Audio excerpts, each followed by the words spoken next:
Well, this place only survives on overseas aid. What we receive is crucial. We need it.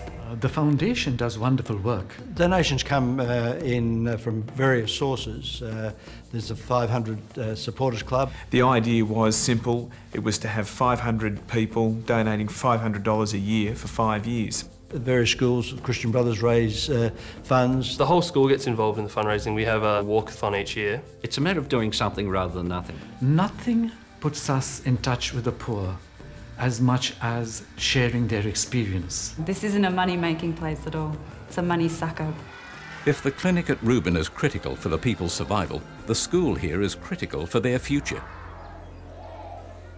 When the Christian Brothers partnered with the Nairobi City Council to manage the facility, the school was little more than a childminding centre, with classes of up to 120 students. Books and facilities, let alone learning opportunities, were extremely limited. Today, there are around 1,200 students, and that will almost double in the next 12 months, while class sizes have been almost halved.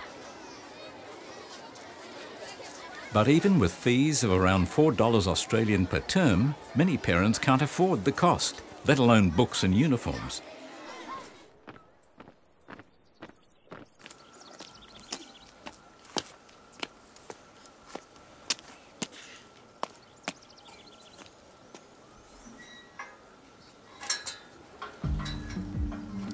We took over Reuben Centre in 2000, and it was one of these strange schools. There was water coming over the top, wet, muddy.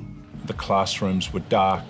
There was no cement on the floor. Those classrooms had dirt floors and there were open drains with sewage running through the middle of them.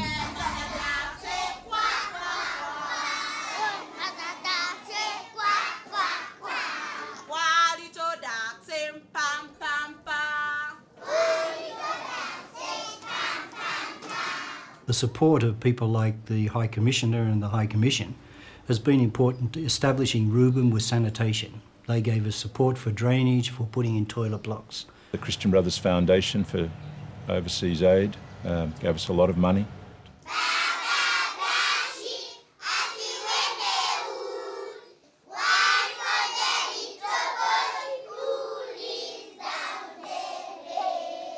At Reuben and in any slum, education's got to be the answer. When you're educated, you begin to become more self-aware. You can make judgments about how is the system treating me. You get a little bit of power to change the system if you're educated. So we combined vocational training with providing uniforms. So essentially we gave that group a contract to make uniforms. So the uniforms are then given to the students to wear. And that's changed the whole, I suppose you'd say, the pride into place. It takes a year to gain a certificate of vocational training that may lead to full or part-time employment at one of the factories in the area. With this focus on vocational education, people can live and work in the neighbourhood, ensuring their own survival while giving something back to the school community. The clinic and the school, they can't operate without financial assistance. The school has 70 to 80 children in each class. The government put pressure on the school to take another 350 children at the start of the year. So it is our intent to apply for a matching grant to build a new sanitation block. There's a big connection between education and HIV. Partly it's the later people begin to get sexually involved.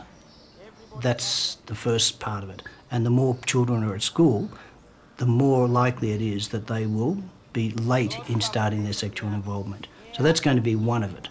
The second thing is that in the schools, HIV/AIDS education is going to make people at least pre-aware of what's going to happen. And just that knowledge is another part of prevention.